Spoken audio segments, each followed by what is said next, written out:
നോക്കുമ്പോ വളരെ ചെറിയ കക്ഷി.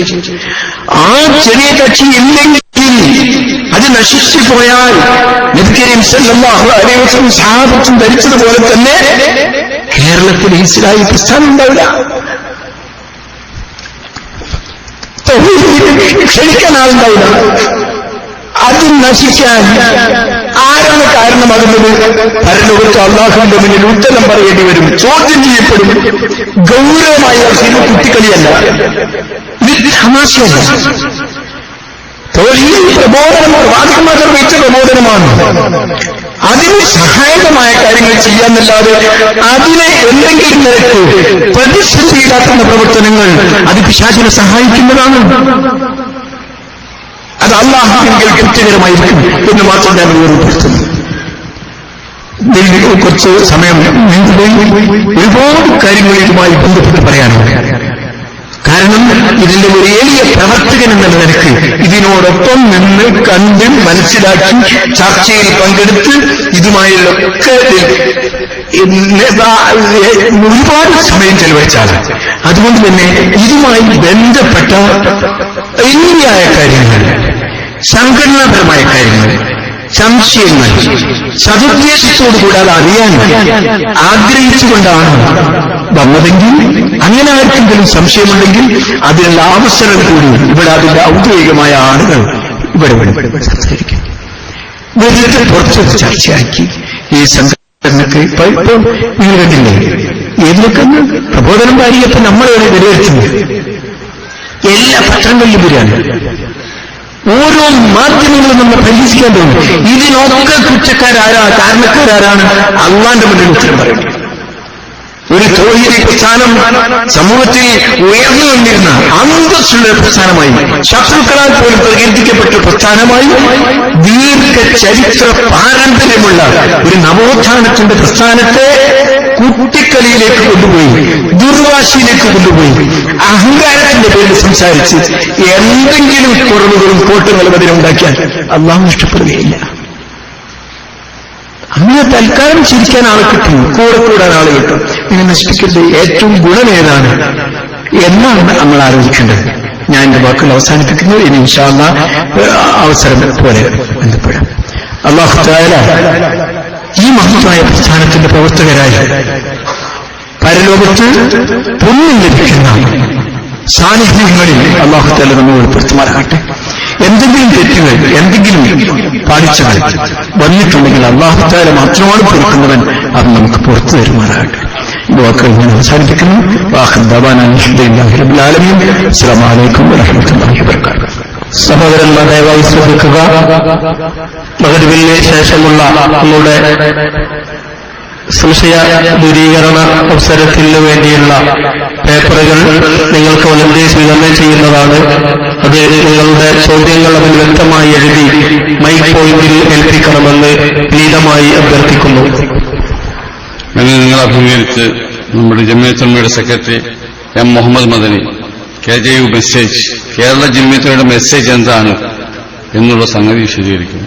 അരമണിക്കൂറാണ് അനുവദിച്ചിട്ടുള്ള സമയം.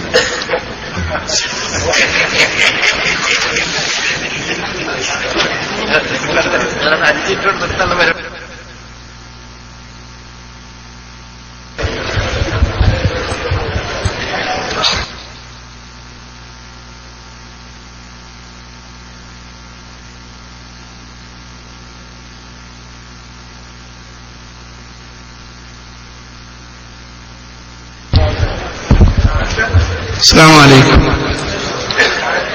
الحمد لله رب العالمين والعاقبة للمتقين ولا عدوان إلا على الظالمين وصلى الله تعالى وسلم على خير خلقه محمد وعلى آله وصحبه أجمعين والذين اتبعوهم بإحسان إلى يوم الدين. أما بعد فإن خير الحديث كتاب الله وخير الهدي هدي محمد صلى الله عليه وسلم وشر الأمور محدثاتها وكل بدعة ضلالة. اتقوا الله عباد الله. أعوذ بالله من الشيطان الرجيم بسم الله الرحمن الرحيم يا أيها الذين آمنوا اتقوا الله حق تقاته ولا تموتن إلا وأنتم مسلمون يا أيها الناس اتقوا ربكم الذي خلقكم من نفس واحدة وخلق منها زوجها وبث منهما رجالا كثيرا ونساء واتقوا الله الذي تساءلون به والأرحام إن الله كان عليكم رقيبا يا أيها الذين آمنوا اتقوا الله وقولوا قولا سديدا يصلح لكم أعمالكم ويغفر لكم ذنوبكم ومن يطع الله ورسوله فقد فاز فوزا عظيما ബഹുമാന്യ അധ്യക്ഷൻ, പ്രിയപ്പെട്ട നേതാക്കളെ, സുഹൃത്തുക്കളെ, സഹപ്രവർത്തകരെ, സഹോദരീ സഹോദരന്മാരെ, ഞാൻ മഗ്‌രിബിന് ശേഷമായിരിക്കും എന്റെ അവസരം. അങ്ങനെ എന്നോട് ചിലരൊക്കെ പറയും ചെയ്തു. അപ്പൊ അതിനനുസരിച്ച് ഇങ്ങനെ ഇരിക്കുകയാണ്. ഈ സ്റ്റേജിൽ ഞാൻ വരുമ്പോ കുറച്ച് കൊല്ലങ്ങൾക്ക് മുമ്പ് ബഹുമാന്യ അധ്യക്ഷന്റെ അനുജൻ, കേരള ജമിയത്തുൽ ഉലമയുടെ പ്രസിഡന്റും ഹിദ്ബത്തുൽ മുജാഹിദീന്റെ സെക്രട്ടറിമാരുടെ പല വകുപ്പുകളും ഏറ്റെടുത്തിരുന്ന അദ്ദേഹവുമായ ജനാബ് PK അലി അബ്ദുൾ റസാഖ് മൗലവിയുടെ കൂടെ, അഹമ്മദ് അലി മൗലവിയുടെ കൂടെ പങ്കിട്ടതുപോലെ പങ്കിട്ട ഓർമ്മ ഇപ്പോഴും മായാതെ കിടപ്പുണ്ട്. സംഘടനാ രംഗത്ത് വിഷമകരമായ അവസ്ഥകളൊക്കെ വരുമ്പോൾ ശക്തമായ നേതൃത്വം അദ്ദേഹം നിർവഹിക്കുകയും വമ്പിച്ച മുതൽക്കൂട്ട് സംഘടനക്കുണ്ടാക്കുകയും ചെയ്തൊരു മഹാപണ്ഡിതനായിരുന്നു അദ്ദേഹം. അള്ളാഹു അദ്ദേഹത്തിന് സ്വർഗം പ്രതിഫലം നൽകി അനുഗ്രഹിക്കുമാറാകട്ടെ. ഞാൻ അഹമ്മദ് അലി മൗലവിയുടെ കൂടെ വന്നതുകൊണ്ട് അങ്ങനെ അനുസ്മരിച്ചു പോയതാണ്. ജമിയത്തുൽ ഉലമയുടെ മെസ്സേജ്, എന്തിനാണ് ജമിയത്ത്, എപ്പോഴാണ് അതുണ്ടായത്, എന്താണ് അതിന്റെ ഉദ്ദേശം എന്നീ കാര്യങ്ങളെ പറ്റിയൊക്കെ ഇവിടെ പല പ്രസംഗങ്ങളിലും കുറേശ്ശെ നിങ്ങൾ കേട്ടുകഴിഞ്ഞു. ജമിയത്ത് ഉണ്ടാക്കപ്പെടുന്നതിന് മുമ്പ് കേരള നാട്ടിൽ ഒരു സംഘടനയും ഇല്ല എന്ന വസ്തുത നിങ്ങൾ മനസ്സിലാക്കിയിട്ടുണ്ടാകുന്ന ഞാൻ വിചാരിക്കുന്നു. 1924 സംഭവം.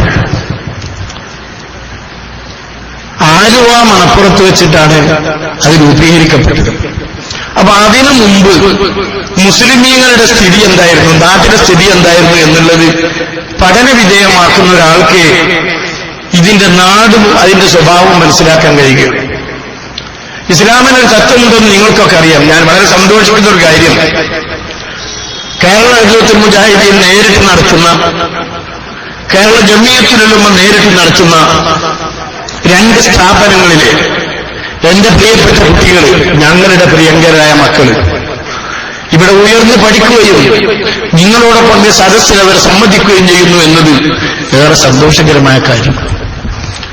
എന്തുകൊണ്ടെന്നാൽ ജമിയത്തുൽ ഉലമ രൂപീകരിക്കുന്നതിനുള്ള അവസ്ഥാവിശേഷത്തിലേക്ക് മുസ്ലിം പണ്ഡിതന്മാര് എത്തിച്ചേർന്നത്, മുവഹിദുകൾ എത്തിച്ചേർന്നത് വല്ലാത്തൊരവസരത്തിലാണ്.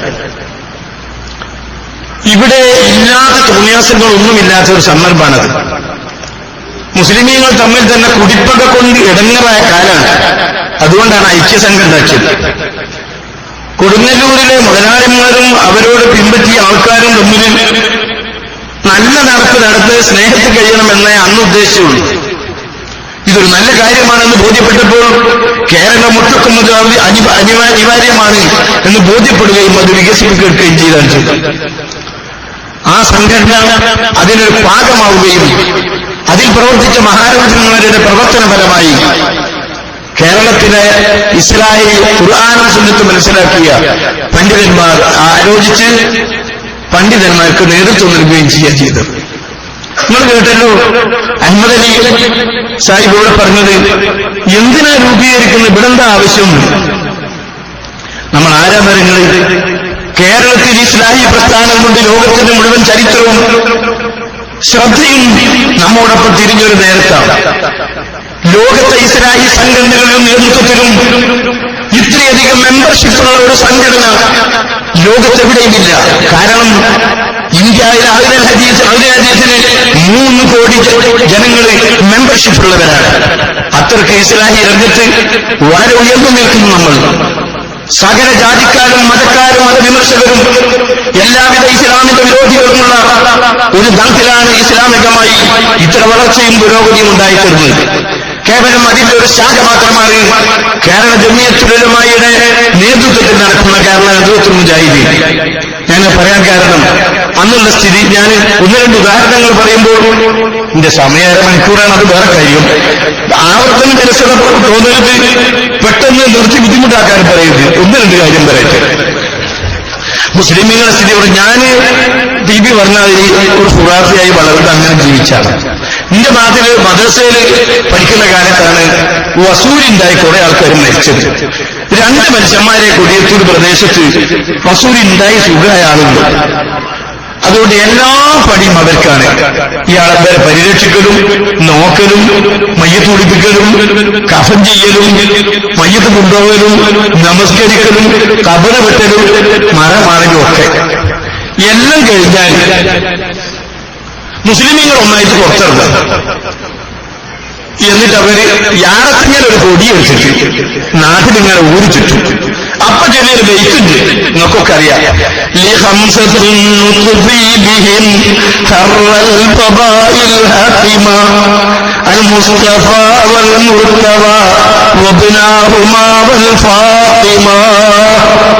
ഈ മാരകമായി പടർന്നു പിടിച്ച ഈ ലോകത്തിൽ നിന്ന് മുക്തി നേടാൻ എന്നെ രക്ഷപ്പെടുത്താൻ 5 പേരുണ്ട്. ആരാണത്?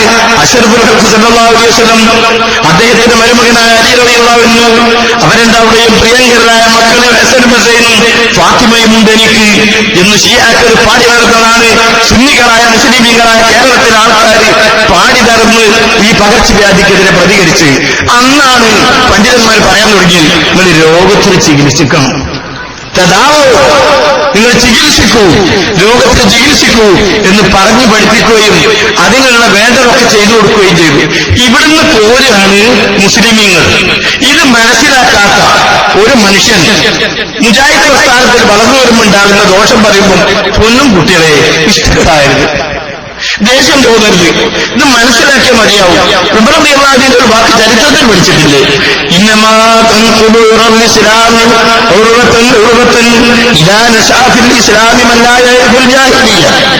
ഇസ്ലാമിന്റെ കെട്ടുറപ്പും ഭദ്രതയും ക്രമേണയായി ഇല്ലാതായി നശിക്കുകയാണ്.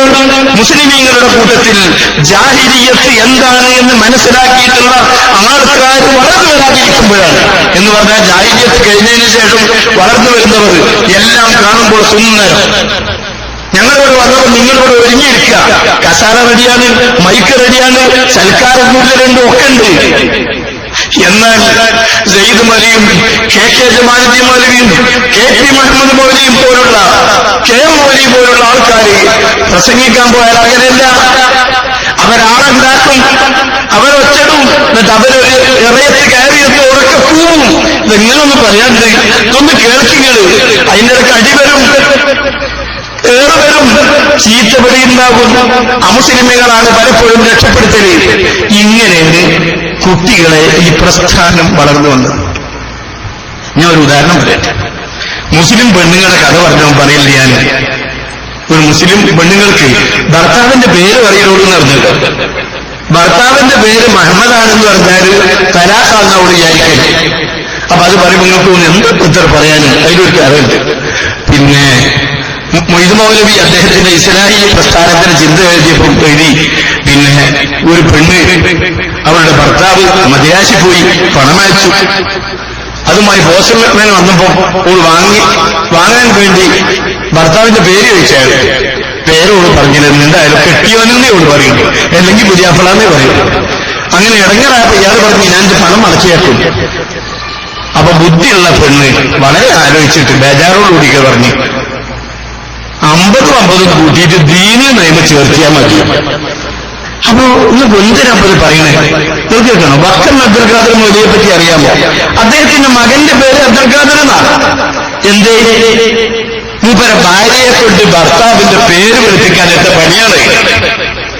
ഈ രൂപത്തിൽ ആ മുസ്ലിമീങ്ങൾ നേരത്തെ ഉള്ളത് എന്ന് നാം ഒന്ന് മനസ്സിലാക്കി വെക്കുന്നത് നല്ലതാണ് എന്ന് ഞാൻ പറഞ്ഞു വരുന്നതിന്റെ അർത്ഥം. അങ്ങനത്തെ ആൾക്കാർക്ക് തൗഹീദ് മനസ്സിലായി, അള്ളാഹുവിനെ പരിചയപ്പെട്ടു, ശിർക്ക് ചെയ്യാത്ത അള്ളാഹുവിന്റെ അടുത്ത് രക്ഷപ്പെടുന്ന മാർഗത്തെപ്പറ്റി പറഞ്ഞ് മനസ്സിലാക്കി. കേരള നബിയത്തുൽ മുജാഹിദിന്റെ സംസ്ഥാന ജനറൽ സെക്രട്ടറി നമ്മുടെ പ്രിയങ്കരനായ എ.പി. അബ്ദുൽ ഖാദർ മൗലവി, അള്ളാഹു അദ്ദേഹത്തിന് ശിഫയും ആരോഗ്യവും നൽകി അനുഗ്രഹിക്കുമാറാകട്ടെ. അദ്ദേഹം പറയാണ്, ഞാൻ 72 ഹജ്ജിന് പോയപ്പോ കപ്പലില പോയത്, ആദ്യമായി ഹറമിലെത്തി ഉംറ ചെയ്ത് തവാഫ് കഴിഞ്ഞിട്ട് അതിന്റെ 2 റക്അത്ത് നമസ്കാരം നിർവഹിച്ചിട്ട് ഇബ്രാഹിം മഖാമിന്റെ പിന്നിൽ നിന്ന് ഞാൻ ദ്വാരുന്നത്, അള്ളാഹുവേ, കേരളത്തിലെ ജനങ്ങൾക്ക് മുഴുവനായി തൗഹീദ് എത്തിച്ചു കൊടുക്കാൻ അള്ളാഹുവെ ഞങ്ങൾക്ക് നീ തൗഫീഖ് നൽകണമേ എന്നായിരുന്നു. നിങ്ങൾ ആലോചിച്ചു, ഈ ദൗത്യമാണ് നാം ഏറ്റെടുത്തത് എന്നുള്ളത് നമ്മൾ ഒരിക്കലും മറന്നു പോകരുത്. ഇതിനാണ് ജമിയത്തുൽ ഉലമ രൂപീകരിച്ചത്. ഈ പ്രബോധനം ജമിയത്തുൽ ഉലമ നടത്തി, അതിനുവേണ്ടി നിരന്തരമായി ശ്രമിച്ചു. ആ ശ്രമം കേരളത്തെ എല്ലാ രൂപത്തിലും വളർത്തി. മദ്രസ പ്രസ്ഥാനം നിലവിൽ വന്നു. നിങ്ങൾക്കറിയാലോ, നമുക്കിപ്പോ കേട്ടാൽ ആർക്കും തോന്നില്ലേ, അത് പറഞ്ഞ മൗലികമാർക്ക് ആർക്കും തോന്നില്ലേ? കാരണം കുട്ടികളെ പഠിപ്പിക്കല് കറാഹത്തും ദീന് വിരോധിച്ചതുമാണ് എന്ന് എഴുതി വെച്ച പുസ്തകം ഇപ്പോഴും ഇവർ വിൽപ്പന നടത്തുന്നു. അതേസമയത്ത് വനിതാ കോളേജുകൾ അവര് കൊണ്ടു നടക്കുകയും ചെയ്യുന്നു. അത്രക്ക് അവരെ ഉന്നതിയിലേക്ക് ഉയർത്തിയത് ആരാണ്? മുജാഹിദുകളാണ്, തൗഹീദി പണ്ഡിതന്മാരാണ്, ജമിയത്തിന്റെയും അതിന്റെ ഘടകങ്ങളുമായ സംഘടനകളാണ്. ഇത് നമ്മൾ മനസ്സിലാക്കി. ഞാൻ വെറുതെ പറയില്ല. ഞാന് ഒരു വളരെ ഖുറാഫിയായ ഒരു മനുഷ്യന്റെ അനുഭവം അദ്ദേഹവുമായി പങ്കിട്ട് ഞാൻ നേരിട്ട് ഒരു നിക്കാഹിന്റെ സദസ്സിൽ ഞങ്ങൾ പങ്കെടുത്തു. പുതിയാപ്പുറം വരാൻ ഞാനിപ്പോ താമസം. അപ്പൊ ഞങ്ങൾ നാട്ടുവിഷയം പറഞ്ഞു ഒരരിക്ക പോയിരുന്നിട്ട്, അദ്ദേഹം പേരെടുത്ത ഖുറാഫിയാണ്, രാഷ്ട്രീയക്കാരനാണ്. അപ്പൊ അന്ന് ഇതൊരു ദൗർഭാഗ്യവശാലുള്ള മുജാഹിദുകളുടെ ഭിന്നിപ്പ് അങ്ങനെ പ്രസവ വേദനയിലാണ്.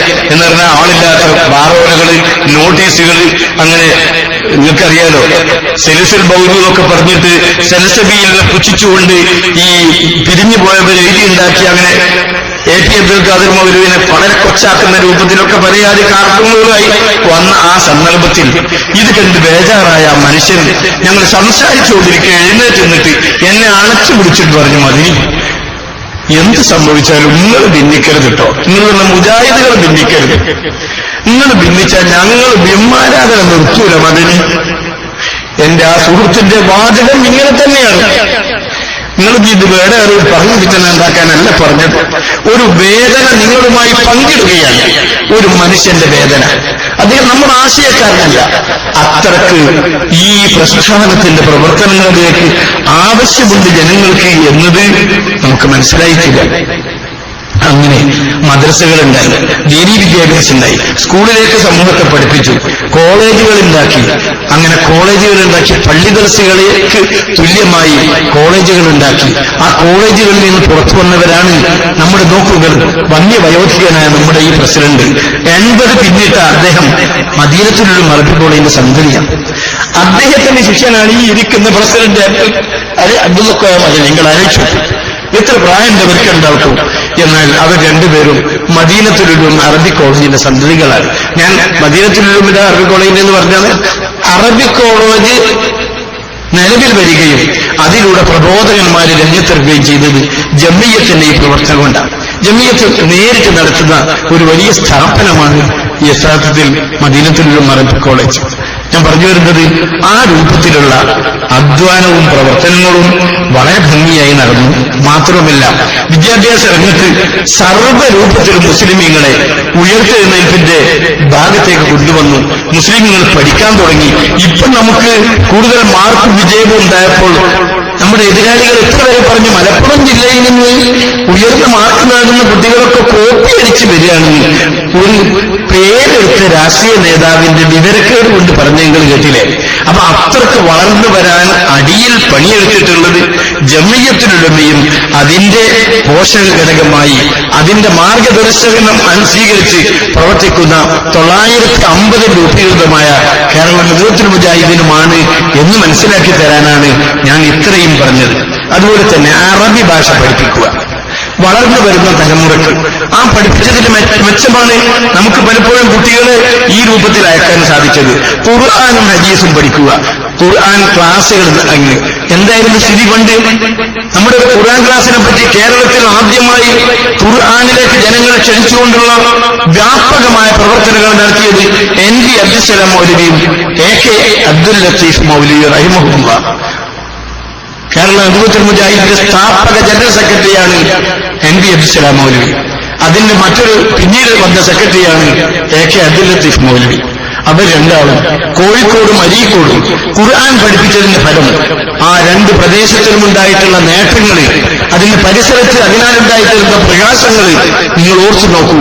ഇന്ന് കേരളത്തിൽ ഏറ്റവും അധികം ഭാര്യയും ഭർത്താവും മക്കളും ശമ്പളം വാങ്ങുകയും ഉയർന്ന ശമ്പളം വാങ്ങുകയും ചെയ്യുന്ന ഒരു ഗ്രാമം സത്യത്തിൽ ഇന്ന് കേരളത്തിൽ അരീക്കോടിനെ കറച്ചു വെക്കാൻ വേറെല്ല. അത് വെറുതെ ഉണ്ടായതല്ല, ഈ ഒരു മഹിമ കൊണ്ടുണ്ടായതാണ്. കോഴിക്കോട് കേന്ദ്രമായിക്കൊണ്ട് വലിയ സംവാദങ്ങൾ നടന്നു. ഖുർആനും സുന്നത്തും ജനങ്ങളിലേക്ക് പറഞ്ഞു കൊടുക്കലും തുടങ്ങിയപ്പോഴേക്ക് മുസ്ലിയാക്കന്മാരെ ഹാനിടങ്ങി. അവരെല്ലാ നിലക്കും അതിനെ എതിർത്തു. നിങ്ങൾക്കറിയും, സുന്നത്തും ബിദ്അത്തും എന്ന വിഷയം പ്രസംഗിച്ച അലവി മൗലവിയുടെ വാക്കുകൾ കേട്ട് ആകർഷിക്കപ്പെട്ട ഒരു സമൂഹത്തിനുണ്ടായ മാറ്റം സഹിക്കാൻ കഴിയാത്തതുകൊണ്ടാണ് അദ്ദേഹത്തെ തട്ടിക്കൊണ്ടുപോയി അറുക്കാൻ തീരുമാനിച്ചത്. നിങ്ങൾക്കറിയാം, നമ്മളൊക്കെ ചെയ്യുമ്പോലെ നമ്മളൊരു ഉപദ്രവം ചെയ്യാതെ പറ കുറ്റത്താൻ എന്താ ഇത് സുന്നത്തിൻ്റെത് വിദേഹത്തിൻ്റെത്. അപ്പൊ ഇന്ന് ചെയ്ത ജന്മകളെ ഉപേക്ഷിക്കണം എന്നവർ പറയുമ്പം അത് അലവി മൗലവിയുടെ ശബ്ദത്തെപ്പറ്റി കേട്ട വൃദ്ധന്മാരായ ആൾക്കാരോട് ചോദിച്ചു പോകേണ്ടി അതിന്റെ ആകർഷകത്വവും അതിന്റെ ഗാംഭീര്യവും ഇത്രമാത്രം ഉണ്ടായിരുന്നെന്ന്. അത് അദ്ദേഹത്തെ കൊല്ലാൻ കൊണ്ടുപോയി. ഞാൻ പറഞ്ഞു കേട്ടത് ഭക്ഷണത്തിൽ നിന്നാണ് ഉണ്ടായത്. ഉറപ്പാണ് കുട്ടികളെ, നിങ്ങൾ എന്തിനാ ഇങ്ങനെ കൊണ്ടുപോകുന്ന ഭക്ഷണം തരാതെ? കൊല്ലാനാന്നാ പറഞ്ഞത്. അങ്ങനെ തീരുമാനിച്ചു. എനിക്കൊരു ചെറിയ കാര്യമുണ്ട്, എനിക്കൊരു 2 റക്അത്ത് നമസ്കരിക്കാൻ അവസരം നൽകണം, ഊന്ന് കൊടുക്കണേ എന്ന് പറയുന്ന ഘട്ടത്തിലെത്തിയപ്പാണ് പോലീസ് ജീപ്പ് പറന്നു വന്ന് അദ്ദേഹത്തെ രക്ഷപ്പെടുത്തിയെന്നാണ് പറഞ്ഞത്.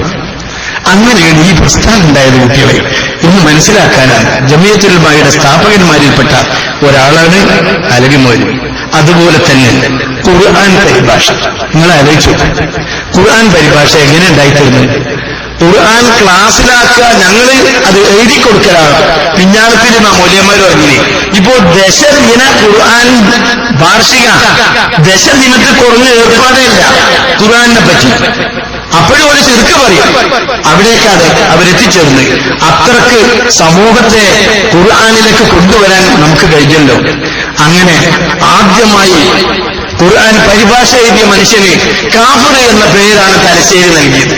മായിൻ നളയ എന്ന മനുഷ്യനെ കാഫിർ മായിൻ എന്നായിരുന്നു വിളിച്ചിരുന്നത്. ഞാൻ പറഞ്ഞത് 2 കാരണമാണ് അതിന്. ഒന്ന്, അദ്ദേഹം ഖുർആൻ പരിഭാഷപ്പെടുത്തി. മറ്റൊന്ന്, അദ്ദേഹം മുടി നീട്ടി. മുടി നീട്ടി ആളെ കാഫിറാണ് കാലമാണ്. ആ കാലഘട്ടത്തിൽ നിന്ന് പോന്ന് നമ്മൾ എവിടെ എത്തിയത്? ഇന്ന് മുസ്ലിംകൾ എവിടെ എത്തിയെന്നും എത്ര ഖുർആൻ പരിഭാഷകൾ എന്ത് ചെയ്യുന്നു നോക്കണം. അതേസമയം ഇന്നും വിൽക്കപ്പെടുന്നു തഹ്ദീറുൽ സുവാനി ആൻഡ് തർജുമത്തുൽ ഖുർആനി.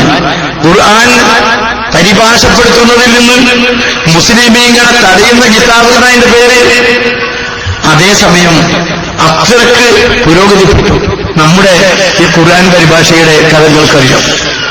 അത് യഥാർത്ഥത്തിൽ പൂർത്തിയാക്കാൻ ഒരു മാർഗവുമില്ലാതെ പണ്ഡിതന്മാർ അങ്ങേയറ്റം വിഷമിച്ചു. KNM-ഉം ജമിയത്തും. അപ്പോഴാണ് അന്ന് ബ്രിട്ടീഷുകാരുടെ ഭരണകാലത്ത് മുഹമ്മദ് അബ്ദുറഹ്മാൻ സാഹിബ്, അദ്ദേഹം ഇസ്ലാഹി പ്രസ്ഥാനത്തിന്റെ ചരിത്രത്തിന് ഏറ്റവും വലിയ മുതൽക്കൂട്ടാണ് അദ്ദേഹവും KM സാഹിബൊക്കെ ചെയ്തത്. അദ്ദേഹം ഹൈദരാബാദിലെ നെയ്സാമിനെ പോയി കണ്ടു. അദ്ദേഹത്തിന് കാര്യങ്ങൾ വിശദീകരിച്ചു കൊടുത്തു. അദ്ദേഹം വലിയ ഒരു സംഖ്യ ഈ പരിഭാഷയ്ക്ക് വേണ്ടി അന്നത്തെ രാജാവല്ലേ ഓഫർ ചെയ്തു. പക്ഷേ മുസ്ലിംകളുടെ വിരോധികൾ അബ്ദുറഹ്മാൻ സാഹിബിന്റെ വിരോധികൾ, മുസ്ലിമുകളുടെ വിരോധികൾ അവിടെ പോയി അത് മുടക്കുകയും മേശനി പറഞ്ഞ് മുടക്കുകയുമാണ് ഉണ്ടായത്. ആ രൂപത്തിൽ വളർന്ന് അതിജയിച്ച് മുന്നോട്ട് പോയി. ഇന്ന് ഖുർആൻ പരിഭാഷകൾ യഥാർത്ഥ സലഫി മന്നജടിസ്ഥാനത്തിൽ എഴുതി ജനങ്ങളുടെ മുന്നിൽ കൈകളിലെത്തി. എതിരാളികൾ പോലും അത് ഏറ്റുവാങ്ങി. അവിടേക്ക് വളരുന്നിടത്ത് കേരള ജമിയത്തുൽ ഉലമ അതിന്റെ തുടക്കം കുറിക്കുകയും ആ പ്രവർത്തനങ്ങൾ സദാ നടത്തി മുന്നോട്ട് പോയിക്കൊണ്ടിരിക്കുകയും ചെയ്യുന്നു. ഇതിനെ സ്വീകരിച്ച മാർഗം എന്താണ്? സലഫിന്റെ മാർഗമാണ്. എന്താ സലഫിന്റെ മാർഗം? സലഫിന്റെ മാർഗം എന്നാൽ ഖുർആനിലും ഹദീസിലും അർത്ഥം പറയുന്നിടത്തും വ്യാഖ്യാനിക്കുന്നിടത്തും നാം സ്വീകരിക്കേണ്ട മര്യാദകൾ സലഫിന്റെ ഇത് അവതരിക്കുന്ന നേരത്തുണ്ടായ സംഭവവികാസങ്ങളും അതിന്റെ പശ്ചാത്തലവും മനസ്സിലാക്കി വേണം അതിനെ സംബന്ധിച്ച് വിശദീകരണം നൽകാനെന്നും ജനങ്ങളെ പഠിപ്പിച്ചു. അങ്ങനെ ജനങ്ങളുടെ മുന്നിൽ ഈ ആശയങ്ങൾ വിട്ടപ്പോൾ ആൾക്കാർ വെറുതെ വിട്ടില്ല, ശക്തമായി എതിർത്തു. എവിടെന്ന് പ്രസംഗിച്ചാലും ഉടനെ വെല്ലുവിളിയായി.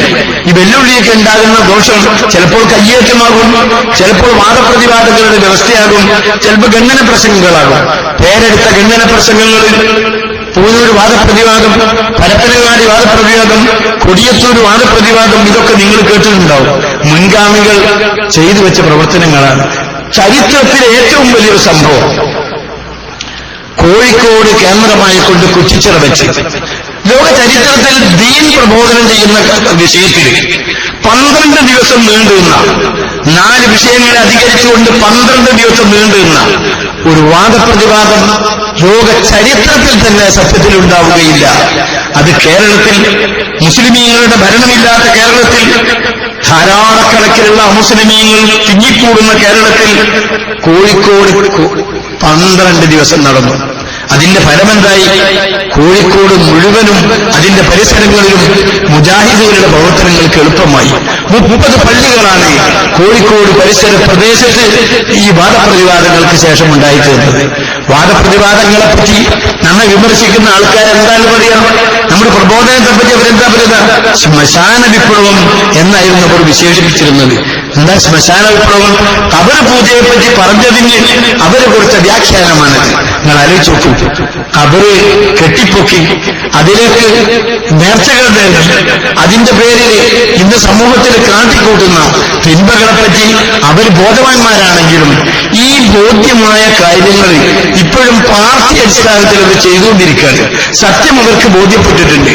അതിന്റെ ഫലമാണ് കേരളത്തിൽ ഇതിനു വേണ്ടി ഈ രൂപത്തിലുള്ള നമ്മുടെ പ്രവർത്തനങ്ങളുടെ, ജമിയത്തുൽ ഉലമയുടെ പ്രവർത്തനങ്ങളുടെ തുടക്കം കുറിക്കൽ ഉണ്ടായിത്തീർന്നത്. തൗഹീദെ സംബന്ധിച്ച് വ്യക്തമായ സംവാദങ്ങൾ എത്രയോ നടന്നു.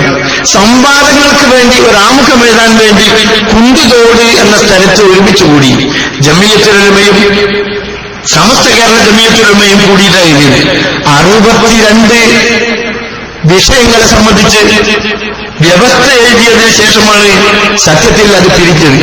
ഈ രൂപത്തിലൊക്കെ ദീന് ജനങ്ങളെ പഠിപ്പിക്കാനും അതിലൂടെ അവരെ വളർത്തിയെടുക്കാനും നിരന്തരമായി ശ്രമിക്കുകയും ഒന്നുമില്ലാത്ത അവസ്ഥയിൽ നിന്ന് വിശ്വാസപരമായി ജനങ്ങളെ വളർത്തിയെടുക്കുകയും ചെയ്തിട്ടുള്ള ഗുണകരമായ, ഒഴിച്ചുകൂടാൻ പറ്റാത്തതായ ഒരു പ്രവർത്തനങ്ങളാണ് ജമിയത്തുൽ ഉലമ ചെയ്തത് എന്ന് മാത്രമല്ല, പള്ളികളിൽ മലയാളത്തിൽ ഖുത്ബ നിർവഹിക്കുക. നിങ്ങൾ ആലോചിച്ച് നോക്കൂ, എന്തൊരു മേന്മയാണത്. നമുക്ക് ഇന്ന് അതൊരു പുതുമയല്ല. പക്ഷേ അത് ആദ്യം നിർവഹിക്കുന്ന അവസ്ഥയെപ്പറ്റിയും അന്ന് നാട്ടിലൊക്കെ ഉണ്ടായിരുന്ന പ്രയാസത്തെപ്പറ്റിയും നമ്മളൊന്ന് ആലോചിച്ച് നോക്കണം. അത് വ്യാപകമായി, അത് പിടിച്ചു വെക്കാനും പറ്റാത്ത വിധമായി. അതുകൊണ്ട് തന്നെ എമ്പാടും നേട്ടങ്ങൾ ജനങ്ങൾക്കുണ്ടായി. ജനങ്ങൾ പഠിക്കുകയും വിദ്യാഭ്യാസപരമായി ഉയർന്നു ചിന്തുകയും ചെയ്തു. എത്രയോ സംവാദങ്ങൾ പല രൂപങ്ങളിൽ ഈ വിഷയത്തിൽ നടന്നു, ഇന്നും നടന്നുകൊണ്ടിരിക്കുന്നു. കേരളത്തിൽ 2-3 വ്യവസ്ഥകൾ ഇന്നലെയും മെനിയാന്നുമായി എഴുതിപ്പോയിട്ടുണ്ട്. ഇതൊക്കെ പറയുമ്പോൾ മനസ്സിലാക്കണം. ഈ തൗഹീദ് ഇങ്ങനെ പറയാൻ, ഈ സുന്നത്തും വിദേഹത്തും വേർതിരിച്ച് മനസ്സിലാക്കി കൊടുക്കാൻ വേറെ കുട്ടികളെ ആരാണ് കേരളത്തിൽ മുന്നോട്ട് വന്നത്? ഏതെങ്കിലും ഒരു സംഘടന വന്നിട്ടുണ്ടോ? വന്നിട്ടുണ്ടോ? നിങ്ങൾ ആലോചിച്ചു. അതിൽ വളരെ ഗൗരവമുള്ള ഒരു കാര്യമല്ലേ അള്ളാഹുവിനോട് മാത്രം പ്രാർത്ഥിക്കുക എന്ന വസ്തുത. ഇയ്യാക നഅ്ബുദു ഇയ്യാക നസ്തഈൻ. അള്ളാഹുവേ, നിന്നെ മാത്രം ഞങ്ങൾ ആരാധിക്കുന്നു, നിന്നോട് മാത്രം ഞങ്ങൾ സഹായം ചോദിക്കുന്നു. അപ്പൊ നമുക്കറിഞ്ഞുകൂടെ നമ്മുടെ കൂടെ മുഖറബുകളായ മലക്കുകളുണ്ട്, ഹഫലത്തുണ്ട്, റെക്കോർഡ് ചെയ്യുന്ന മലക്കുകളുണ്ട്. ഇങ്ങനെ അള്ളാഹുവിന്റെ ഉദ്യോഗസ്ഥന്മാരോടൊക്കെ നമ്മളോടൊപ്പം ഉണ്ടല്ലോ. ഇതൊക്കെ ഉള്ളതോടൊപ്പം തന്നെ നമ്മൾ എന്ത് ചെയ്യുന്നു? ഇയ്യാക നഅ്ബുദു ഇയ്യാക നസ്തഈൻ. നീ അള്ളാഹുവിനോട് മാത്രം സഹായം ചോദിക്കുക എന്ന ആശയം നമ്മുടെ നാട്ടിൽ കുറേക്കുള്ളവരെ മനസ്സിലാക്കി ഉറപ്പിച്ചൊരു കാര്യമാണ്. ആ ഒരാശയത്തിലേക്ക് എങ്ങനെയറിയോ? നൂഹ് നബി അലൈഹി ഇസ്ലാമിന്റെയും ആദം നബി അലൈഹി ഇസ്ലാമിന്റെയും ഇടയിൽ 10 തലമുറകളുണ്ടായി. ഈ 10 തലമുറകളും ഏറ്റവും നല്ല ദീനിന്റെ ഉടമകളാണ്, മുസ്ലിങ്ങളാണ്, നന്മ ചെയ്യുന്നവരാണ്. അങ്ങനെയുള്ള ആൾക്കാർ നിങ്ങൾ അരിച്ചു. അതിനുശേഷം അക്കാലത്തുണ്ടായിരുന്ന മഹാന്മാരായ ബുദ്ധ, സുവാദ്, യഹൂദി, യഹൂദ്, നസ്ർ എന്ന ആൾക്കാരെ ആരാധിക്കുന്നിടത്ത് പിന്നത്തെ സമൂഹം എത്തിച്ചേർന്നു. എങ്ങനെ എത്തിച്ചേർന്നത്? മുൻഗാമികളുടെ അറിവ് നഷ്ടപ്പെടുകയും അവരുടെ പേരിൽ ആദ്യം ബിംബങ്ങൾ ഉണ്ടാക്കുകയും അതവർ ഓർക്കാൻ വേണ്ടിയാവുകയും അടുത്ത തലമുറ കഴിഞ്ഞപ്പോഴോ അറിവ് നഷ്ടപ്പെട്ടപ്പോൾ, ഇന്നലകളിലെ ചരിത്രം അറിയാതെ പോയപ്പോൾ അവയെ ആരാധിക്കപ്പെട്ടു എന്നാണ്. ഇതുപോലെ കാലഹരണപ്പെട്ട് മറഞ്ഞു പോകുന്ന, വേണ്ടെന്ന് വെച്ചിട്ടുള്ള, ജനങ്ങൾക്ക് ബോധമുള്ള ഒരു വിഷയത്തിലേക്ക് പിന്നീട് ജനങ്ങളുടെ ശ്രദ്ധ ക്ഷണിച്ച് അവരെ തൗഹീദിൽ നിന്ന് അകറ്റുന്ന പ്രവണതയ്ക്ക് തുടക്കം കുറിക്കുന്ന ചില പ്രവണതകളല്ലേ ഇങ്ങനെ ഉണ്ടായിത്തീർന്നത്? എന്തുകൊണ്ടുണ്ടായിത്തീർന്നു? ഈ പ്രശ്നങ്ങൾ ഉണ്ടാകുമ്പോൾ ജമിയത്തിലും എന്താ ചെയ്യുക? ചർച്ച ക്ഷണിക്കും. പലജാതി വിഷയങ്ങളെ പറ്റിയും ജമിയത്തിന്റെ കയ്യിൽ ചർച്ച നടന്നിട്ടുണ്ട്. തവള തിന്നുന്നതിനെ പറ്റി പോലും കേരള ജമിയത്തുലമയുടെ പ്രസിഡന്റായിരുന്ന സെയ്ദ് മൗലയും ഉമർ മൗലയുമുള്ള കാലത്ത് ശക്തമായ സംവാദം നടന്നിട്ടുണ്ട്. തെളിവുകൾ ഉദ്ധരിച്ചുകൊണ്ട് അവർ കൊണ്ടുവരും. അങ്ങനെ എന്തൊക്കെ വിഷയങ്ങൾ നാട്ടിനാവശ്യമുള്ള അവയവദാനം, ഇതൊക്കെ അന്ന് ചർച്ച ചെയ്തൊടുക്കി. ഇങ്ങനെ ഓരോന്നും ഉണ്ടാകുമ്പോൾ ചർച്ച ചെയ്തതിന് ശേഷം സമൂഹത്തെ അറിയിക്കുന്ന ഒരു സമ്പ്രദായമായിരുന്നു ജമിയത്തുലമയും കേരള അദ്വൈത്തുൽ മുജാഹിദീനും സ്വീകരിച്ചിരുന്നത്. ഇപ്പോഴും അങ്ങനെ തന്നെയാണ്. പ്രശ്നങ്ങൾ ഉണ്ടാകുമ്പോൾ ചർച്ച ചെയ്യും. ചർച്ച ചെയ്ത് നിങ്ങൾ അരിച്ചു. ഇപ്പോൾ ഒരു പുസ്തകം എഴുതിയല്ലോ, ജിന്ന് റുഖിയ ശറയ്യ. ഈ പുസ്തകം സത്യത്തിൽ ജമിയത്ത് അത് എഴുതുന്നതിന് മുമ്പ് നാട്ടിലൊക്കെ പ്രയാസങ്ങൾ സൃഷ്ടിച്ചു. പ്രയാസങ്ങൾ സൃഷ്ടിക്കുക മാത്രമല്ല, ആൾക്കാർ ഒരു തരം വിശ്വാസിലായി, ശ്രദ്ധ മുഴുവൻ അതിലായി. നോക്കണങ്ങൾ, അള്ളാഹുവിന്റെ തൗഹീദ് പ്രബോധനം ചെയ്യുന്ന ഒരു ജനതയ്ക്ക് അതായിട്ട് വിട്ടിട്ട് വേറൊരു കാര്യത്തിലേക്ക് അവർ ശ്രദ്ധ തിരിഞ്ഞുപോയി എന്നാൽ എന്തായാലും അർത്ഥം? എപ്പോഴും പിന്നെ ഇതേ ഉള്ളൂ, എവിടെ നോക്കിയാലും ആ പ്രശ്നമേ ഉള്ളൂ. അങ്ങനെ വന്നില്ലേ? പുസ്തകം എഴുതി കുറേയധികം വിതരണം ചെയ്തു. അതിന്റെ വിശദീകരണങ്ങൾ നാട്ടിൽ നടത്തി, സാധാരണക്കാർക്ക് ബോധ്യപ്പെട്ടു. അപ്പോൾ ഇതുവരെ ഇത് പറയാതിരുന്നത് കുറ്റകരമായിരുന്നു എന്ന് ബോധ്യപ്പെടുകയും ജനങ്ങൾക്ക് കൂടുതലായി മനസ്സിലാക്കി കൊടുക്കാൻ അവസരമുണ്ടാവുകയും ചെയ്തു. അത് ഒറ്റക്കൊരു മുഹമ്മദ് മദനി കുറിച്ചതല്ല, അബ്ദുറഹ്മാൻ സലഫി ബസ്സിന് മുമ്പ് എഴുതിയൊന്നുമല്ല. അത് വളരെ നീണ്ട ചർച്ചകൾക്കും പഠനങ്ങൾക്കും ശേഷം തന്നെയാണ് അത് പ്രസിദ്ധീകരിച്ചിട്ടുള്ളത്. ഒന്നുണ്ട്, എന്താ അറിയോ? ഏതെങ്കിലും ഒരു കാര്യത്തിൽ പറയത്തക്ക വല്ല അബദ്ധങ്ങളുമുണ്ടെങ്കിൽ ആ അബദ്ധങ്ങൾ പ്രമാണബദ്ധമായി എഴുതി തന്നാൽ ബഹുമാന്യരായ പണ്ഡിതന്മാരെ, നേതാക്കളെ അങ്ങേയറ്റത്തെ വിനയത്തോടെ അടുത്ത പ്രിന്റിൽ അത് തിരുത്തി പ്രസിദ്ധീകരിക്കുന്നതാണ്. ഓലപ്പാമ്പുകൾ പല രൂപത്തിലും പാഞ്ഞുകൊണ്ടിരിക്കുക. ഭൗതിക സൗകര്യങ്ങൾ ഉപയോഗിച്ചിട്ടുണ്ട്. എന്താ ചെയ്തുകൂടാത്തത്, ചെയ്യേണ്ടതെന്ന് നിശ്ചയമില്ല നമ്മുടെ കുട്ടികൾക്ക്, അല്ലെങ്കിൽ ഇന്നത്തെ ആൾക്കാർക്ക്. അതുപോലെ എന്താ സംഭവിക്കുന്ന കാര്യങ്ങൾക്ക് നമ്മൾ ചെയ്ത സൽപ്രവർത്തനങ്ങൾ മുഴുവൻ നഷ്ടപ്പെടുന്ന രൂപത്തിൽ ഓരോ കാര്യങ്ങളും നൂല് ഭരിച്ച് നശിക്കുക. മുസ്ലിമീങ്ങളൊന്ന് മനസ്സിലാക്കാം, ഞാനും നിങ്ങളും. നിന്റെ ഒരു വാക്ക് നിങ്ങൾ ആരെപ്പറ്റിയെങ്കിലും ഞാൻ അനാവശ്യമായി പറഞ്ഞു പോയത് എന്റെ സൽക്കർമ്മങ്ങൾ നഷ്ടപ്പെടും, ഞാൻ അല്ലാഹുവിനടുത്ത് ചോദ്യം ചെയ്യപ്പെടും എന്ന അടിസ്ഥാന വിശ്വാസമാണ് മുസ്ലിമീങ്ങളെ വിചിരക്തരാക്കുന്നത്. ഈ ബോധമില്ലാതെ പെരുമാറുന്നത് സൂക്ഷിക്കണമെന്ന് മാത്രമേ പറയാനുള്ളൂ. ഭൗതിക സൗകര്യങ്ങൾ പലതുമുണ്ട്, ആരെയും എന്തും ചെയ്യാം, കളിയാക്കാം, കുറവാക്കാം, ഒക്കെ ചെയ്യാം. അള്ളാഹിന്റെ അടുക്കലും രക്ഷപ്പെടണമല്ലോ. അതുകൊണ്ട് കാര്യങ്ങൾ അങ്ങനെ നാം കാണണം. ഖുർആനിലേക്കും സുന്നത്തിലേക്കും ജനങ്ങളെ ക്ഷണിക്കുക എന്ന പ്രവാചകന്മാരുടെ ദൗത്യമാണ് ജംഇയ്യത്തും അതിന്റെ ഘടകങ്ങളും ചെയ്തുകൊണ്ടിരിക്കുന്നത്. അതിന്റെ മാർഗദർശകമായി നെതുവത്ത് സ്വീകരിച്ചിട്ടുള്ളത്. ആ നിലക്ക് നമുക്ക് മുന്നോട്ട് പോകാം. അതിന് അരമണിക്കൂർ തയ്യാറാക്കിയെന്ന് ഇല്ല, നിങ്ങൾ പറയാ വേറെ തീർന്നത്. അപ്പോ ഞാൻ അല്ല ഇപ്പൊ ഇവിടെ പറയേണ്ടി വരുമല്ലോ, അപ്പൊ പറഞ്ഞാ പോലെ. കാരണം ഞാൻ എന്തുകൊണ്ടത് പറഞ്ഞെന്ന് പറഞ്ഞാല് ഇതിൽ വളരെ വിഷമം തോന്നിയ അനുഭവങ്ങളാണ് സത്യത്തിലുണ്ടായിട്ടുള്ളത്. അത് നമ്മുടെ ശ്രദ്ധ തന്നെ മറ്റൊരു ഭാഗത്തേക്ക് തിരിക്കപ്പെടുക എന്ന് പറഞ്ഞാല് തൗഹീദ് പറയുന്ന ഒരു ജനതയും സത്യത്തിൽ നമ്മുടെ നാട്ടിലൊന്നുമില്ല. കേരളത്തിൽ ഖുറാഫിലേറി അത് കേട്ട് മനസ്സിലാക്കിയതുണ്ട്, ഓർക്ക് പ്രയാസമില്ല. മറ്റ് കേരളമല്ലാത്ത സ്റ്റേറ്റുകളിൽ എന്താ അന്നത്തെ സ്ഥിതി നിങ്ങൾ ആലോചിച്ചു. ഇങ്ങനെയുള്ള ഒരവസ്ഥയിൽ നമ്മൾ ഇത് കേരളത്തിൽ മാത്രം ഇതുവരെ ഇരുന്നാൽ പോരാ, നമുക്ക് നാടായ നാട്ടിലൊക്കെ ഈ വസ്തുതകൾ ജനങ്ങളെ അറിയിച്ചു കൊടുക്കേണ്ടതുണ്ട്, പഠിപ്പിച്ചു കൊടുക്കേണ്ടതുണ്ട്. അത് ജീവിതത്തിൽ പുലർത്തി അതിൽ പ്രവർത്തന നിരതരായി അതിൽ മരിക്കണം എന്നാണ് ബഹുമാന്യനായ പ്രസിഡന്റ് പറഞ്ഞതുപോലെ നമ്മളൊക്കെ ആഗ്രഹിക്കുന്നത്. കാരണം അള്ളാഹു തആലക്ക് ഇഷ്ടപ്പെട്ടൊരു വഴിയാണത്. അള്ളാഹു തആല ചോദിക്കുന്ന ചോദ്യത്തിന് ഉത്തരമാണത്. നബിമാരിൽ ഇവിടെ വരൂല നമ്മൾ മനസ്സിലാക്കണമല്ലോ. കാനത്ത് ബനു ഇസ്രാഈല തസൂസുഹുൽ അംബിയാഉ കുല്ലമ ഹലക നബിയ്യുൻ ഖലഖു നബിയ്യുൻ വലാകിൻ ലാ നബിയ്യ ബഅദ എന്നാണ് ആ ഹദീസിൽ നിന്ന് എന്റെ ഓർമ്മ. ഇസ്രായേൽ സന്തതികൾക്ക് നേതൃത്വം നൽകിയത്, അവരെ നയിച്ചിരുന്നത്, അവർക്ക് പ്രബോധനം നൽകിയിരുന്നത് നബിമാരാണ്.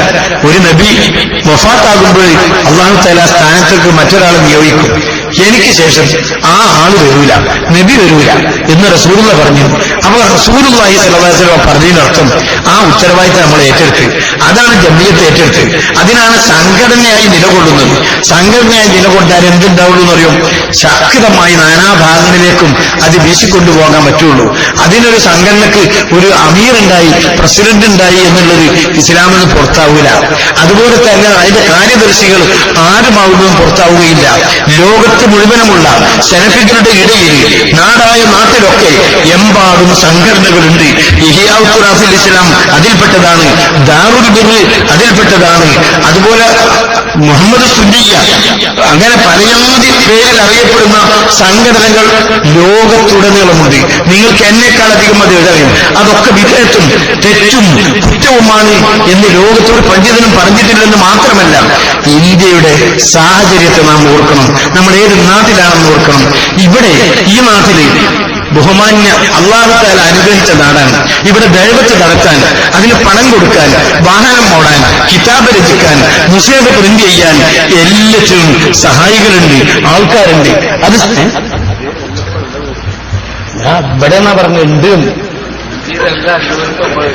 അതെന്നെ ഇവിടെ ഉണ്ട് എന്നാ പറഞ്ഞ ഞാൻ, എനിക്ക് പേച്ചില്ല, വളരെ ബോധപൂർവം തന്നെ. ഇതൊക്കെ ഇവിടെയുണ്ട്. നമ്മുടെ നാട്ടിൽ ഇത് ഏതാണ്? ഞാൻ പറഞ്ഞല്ലോ ഖുർആൻ പരിഭാഷപ്പെടുത്തിയ രൂപം. അങ്ങനെ ഓരോന്നും ഇഞ്ചിഞ്ചായി തീയിൽ നിന്ന് മുളച്ച് ആ വിയർപ്പിന്റെ നാറ്റമറിഞ്ഞ് കഷ്ടപ്പെട്ടിട്ടുണ്ടാക്കി തീർത്ത പ്രസ്ഥാനമാണ്. അപ്പൊ ഇവിടെ ആ സൗകര്യങ്ങൾക്കൊപ്പം നിന്നുകൊടുത്താൽ മതി. അവര് നമുക്ക് ശമ്പളം തരും, നമുക്ക് വാഹനം നൽകും, നല്ല രംഗം വേണ്ട തന്നെയാണ്. നാട്ടിൽ വാഹനമല്ല, ശമ്പളമല്ല. കേരള ആദിവാസി മുജാഹിദീൻ, കേരള ജംഇയ്യത്തുൽ ഉലമാ എന്നീ രണ്ട് സംഘടനകളാണ് സലഫികൾ. നിങ്ങൾ ചോദിച്ചു നോക്കൂ, ഈ കൂട്ടത്തിൽ ഏതെങ്കിലും ഒരു ഉദ്യോഗസ്ഥന് ഒരു 1000 ഉറുപ്പിക ശമ്പളം ഉണ്ടായിരുന്നു നിങ്ങൾ ആരെങ്കിലും തെളിയിച്ചു? 1000 ഉറുപ്പിക ശമ്പളം ഉണ്ട്? ഇല്ല കുട്ടികളെ, ഇല്ല. ഇതവനോ നിങ്ങളൊക്കെ ഇപ്പൊ എങ്ങനെ ഇവിടെ പണിയെടുക്കണേ?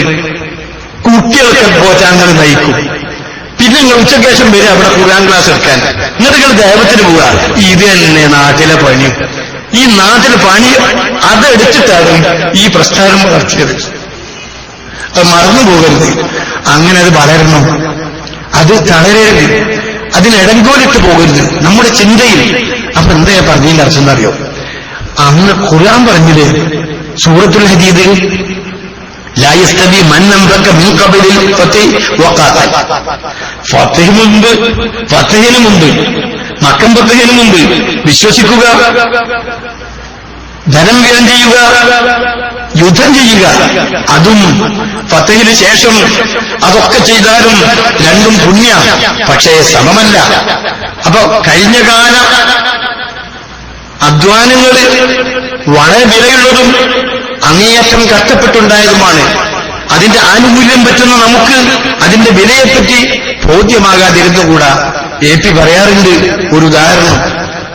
എന്താണത്? അധ്വാനത്തിന്റെ വിലയറിയാത്തവന് സംരക്ഷിക്കാൻ സാധിക്കുകയില്ല എന്ന്. അത് ശരിയാ. അതിന് AP വളരെ സരസമായ ഒരു ഉദാഹരണം പറഞ്ഞു. ഈ മഹനീയ സദസ്സിൽ അതിന്റെ സമയം കളിയല്ല. ഒരു വാപ്പ മോനോട്, 12-13 വയസ്സായ ഒരു മോനോട്, കളിച്ചു നടക്കുന്ന മോനോട് ഒരു ദിവസം പറയാ, ചോറിന് കളിക്കാൻ ഇങ്ങനെ പോകണ, ഈയുടെ ഓടുന്നു ഇങ്ങോട്ടാ പോണ്, കളിക്കാൻ പോവുക. ആ കളിയൊന്നും തിരക്കില്ല, നാളെ എനിക്ക് ഇവിടുത്തെ ചോറിട്ടണേ, 4 ആന കൊണ്ടുവരണം. ബാബ പറഞ്ഞോലെ ആ കുട്ടി അന്ന് ഉറങ്ങിയിട്ടില്ല എന്ന് അമ്മ പറഞ്ഞു. പക്ഷെ ഉമ്മ ആശ്വസിപ്പിച്ചു. ബാബ രാവിലെ വന്നപ്പോ ഉച്ചക്ക് വന്ന് ചോറൊന്നും ഇരിക്കുമ്പോ 4 ആന ഉമ്മ കയ്യിൽ നിന്ന് എടുത്തു. ഇവനെ ബാപ്പ കൊണ്ടുകൊടുത്ത്, ബാപ്പ അത് അൾമാരറ്റി എടുക്കുക, എന്റെ ഉണ്ട് മുന്നിൽ, അതിലൊരു ഏറ് കൊടുത്ത് ഓനാവും നോക്കിയാൽ അവൻ കളിക്കാൻ പോയി. അതങ്ങനെ തുടരും. ഒരു മാസമായി ഉമ്മന്റെ കാര്യം തീർന്നു. അപ്പൊ പറഞ്ഞു, മോനെ നാളെ ഈ നേരത്തെ പോയിക്കൊള്ളുണ്ടി, എന്തെങ്കിലും ഒരു പണിയെടുത്തോ, ഉറുക്കി കൊണ്ടുവരണം 4 ആന. കഷ്ടപ്പെട്ട് കുട്ടി പോയി കൊണ്ടുവന്നു. വിറക്കുന്ന കൈകളോടെ വാപ്പ ഇങ്ങനെ ഇരിപ്പം കൊണ്ടുകൊടുത്തു. അപ്പൊ അത് വാങ്ങിയിട്ട് ഇങ്ങനെ കെൻഡിൽ കയറിയുമ്പോ ആ കുട്ടി പറയാ, ഉപ്പ അക്കായി എറിയരുത് ഉപ്പ. എന്താ നന്നായിട്ട് എറിയരുതെന്ന്? ഒരു മാസമായില്ല ഈ പൈസ എറിഞ്ഞ് അതൊക്കെ എറിഞ്ഞില്ലേ? അതൊക്കെ ഉമ്മ തന്നത്. ഇതാ ഞാൻ എപ്പോ പോയെന്നറിയോ? കഷ്ടപ്പെട്ടുണ്ടാക്കിയതപ്പ. നമ്മളെ കുട്ടിയൊക്കെ പറഞ്ഞു കൊടുക്കണം. ഒരു മൊബൈലും ഒരു ബൈക്കും വേണ്ട ഒത്താശകളും ചെയ്ത് കുട്ടികൾക്ക് പറഞ്ഞു കൊടുക്കണം. ഇവിടുത്തെ ചൂട്, ഇവിടുത്തെ അധ്വാനത്തിന്റെ വീര, ഇവിടുത്തെ ഓരോ അടിമപ്പണിയിൽ കിട്ടുന്ന അധ്വാനം, അതാ മോനെ എന്ന് പറഞ്ഞു കൊടുക്കണം. എന്ന പോലെ ഈ മോന് മനസ്സിലായി. പിതാവാൻ ആശ്ലേഷിച്ചു, ഉമ്മ കൂട്ടിച്ചു, എന്നിട്ട് പറഞ്ഞു, ഇതൊക്കെ നമ്മളെ സ്വത്താണ്, ഇതൊക്കെ നമ്മുടേതാണ്. ഈ അധ്വാനം ബാപ്പ അധ്വാനിച്ചുണ്ടാക്കിയ ഈ അധ്വാനം നീ തുടർന്നാലേ ഇത് സംരക്ഷിക്കാൻ കഴിയും കുട്ടികളെ. ഇതാണ് സെയ്ദ് മൗലവിയുടെ നെഞ്ചിൽ നിന്ന് ഓലപ്പടക്കം പൊട്ടി അല്ലേ? തൗഹീദ് പറഞ്ഞിട്ടല്ലേ പൊട്ടിയില്ലേ? അങ്ങനെ KM മൗലവിക്ക് സ്വന്തം ജനിച്ച നാട്ടിൽ നിന്ന് ഒരു ചായ കിട്ടിയില്ല. KP മുഹമ്മദ് മൗലവി കൂടെ പോവുകയാണ് റഹിമഹുമുള്ള. തിരിഞ്ഞു നിന്ന് കുറെ നേരം പോയപ്പോൾ KM മൗലവിനോട് KP ചോദിച്ചു, മൗലവി നമുക്ക് ഈ മക്കാനിയിലോ കയറിയിട്ട് ഒരു ചായ കുടിച്ചാലെന്താ നിങ്ങളെ അഭിപ്രായം? അപ്പോ KM മൗലവി കൊട കുത്തിപ്പിടിച്ച് തിരിഞ്ഞു നിർത്തി ചോദിക്കുക, അല്ല മുഹമ്മദേ, എനിക്കറിയില്ലേ തയ്യിൽ മമ്മൂട്ടിക്ക് ഇവിടുന്ന് ഒരു ചായ കിട്ടൂലെന്ന്? തയ്യിൽ മുഹമ്മദ് കുട്ടി മുസ്ലിയാരെന്ന KM മൗലവിക്ക് സ്വന്തം നാട്ടിലെ മക്കാനിയിൽ നിന്ന് ഒരു ചായ കിട്ടുകയില്ല. അങ്ങനെ ഒരു പ്രസ്ഥാനം വളർത്തി. അപ്പൊ അധ്വാനം എനിക്ക് മനസ്സിലായോ?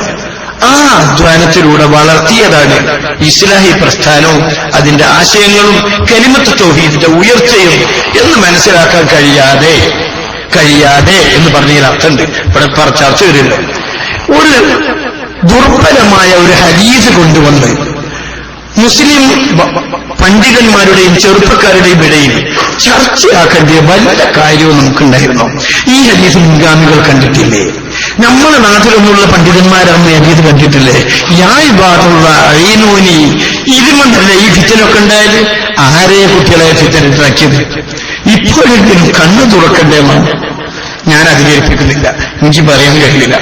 ഇനി ഇവിടെ ഇൻഷാ അല്ലാഹ് മഗ്‌രിബിന് ശേഷവും പിന്നെ ചർച്ചകളും ചോദ്യങ്ങളും ഉത്തരങ്ങളും സംശയം തീർക്കുന്നുണ്ട്. ഇത് സംശയം തീർക്കലും നമുക്ക് ഒന്നായി പോവുകയും ചെയ്യാനും നമ്മൾ തമ്മിലുള്ള അങ്ങനെ ഒരു ക്ലാഷ് ആകുന്ന ഒരു കാര്യത്തിനല്ല. സംശയം സ്വന്തം തീർക്കുക, ഇതൊക്കെ വളരെ ഉത്തരവാദപ്പെട്ട പ്രവർത്തകന്മാരാണ്, സദസ്സാണ്, നേതൃത്വമാണ്.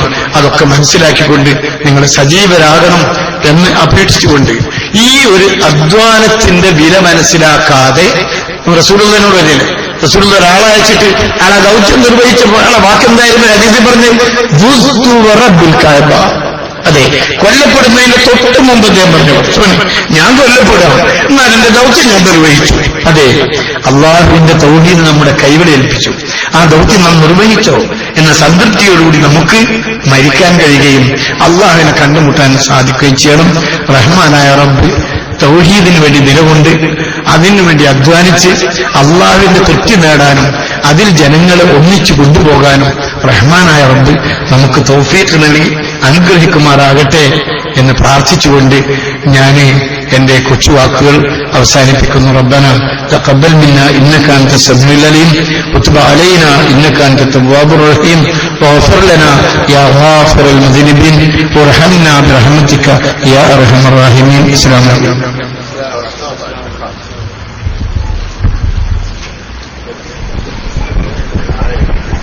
സഹോദരന്മാർ ദയവായി ശ്രദ്ധിക്കുക. മഗ്രിബ് നമസ്കാരത്തിന് മുൻപുള്ള നമ്മുടെ സെഷൻ ഇവിടെ അവസാനിക്കുകയാണ്. മഗ്രിബ് നമസ്കാരാനന്തരം ഇൻഷാ അല്ലാഹ് ഹനീഫ് കായത്തൊലി അവറുകളുടെ സമ്മേളന പ്രമേയമായ നവോത്ഥാനത്തിന്റെ ഒരു നൂറ്റാണ്ട് എന്ന വിഷയം നമുക്ക് മുമ്പിൽ അവതരിപ്പിക്കുന്നതായിരിക്കും. അതിനുശേഷം ആദർശാപരവും സംഘടനാപരവുമായ വിഷയങ്ങളിൽ നമ്മുടെ പ്രവർത്തകർക്കുള്ള സംശയ ദൂരീകരണത്തിനുള്ള അവസരമായിരിക്കും. എല്ലാ പ്രവർത്തകരും തങ്ങൾക്കുള്ളതായ സംശയങ്ങൾ അവരുടെ കൈകളിൽ ലഭിച്ച പേപ്പറിൽ കൃത്യമായി രേഖപ്പെടുത്തി വോളണ്ടിയേഴ്സിനെ ഏൽപ്പിക്കണമെന്ന് വിനീതമായി അറിയിക്കുന്നു. മഗ്രിബ് നമസ്കാര ശേഷം വളരെ പെട്ടെന്ന് തന്നെ നിങ്ങൾ ഓഡിറ്റോറിയത്തിലേക്ക് തിരിച്ചു വരണം. സംശയ ദൂരീകരണ സെക്ഷൻ കൂടെ അവസാനിച്ചതിന് ശേഷമേ നിങ്ങൾ ഇവരും പിരിഞ്ഞു പോകാവൂ എന്ന് വിനീതപൂർവ്വം അഭ്യർത്ഥിക്കുന്നു. നിങ്ങൾക്കുള്ള ഭക്ഷണം ഇൻഷാ അല്ലാഹ് നമ്മളിവിടെ അറേഞ്ച് ചെയ്യുന്നതാണ്. അതുകൊണ്ട് തന്നെ മുഴുവൻ പരിപാടി അവസാനിച്ചതിന് ശേഷമേ നിങ്ങൾ പോകാവൂ എന്ന് വിനീതമായി അറിയിക്കുന്നു.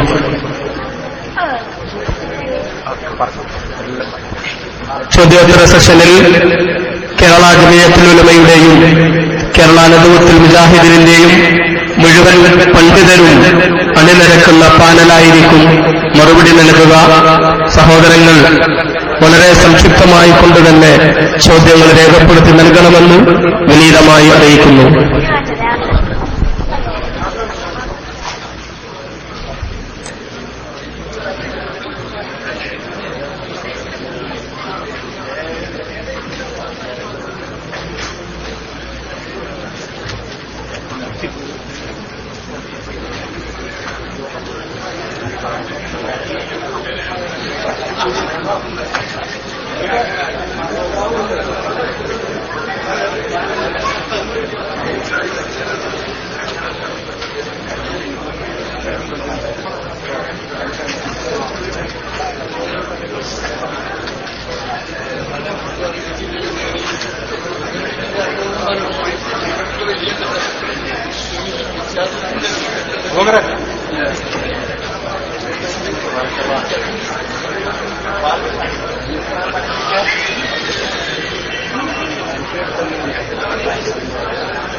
അതുകൊണ്ടാണ് നമ്മൾ വിളിച്ചിരുന്നത്.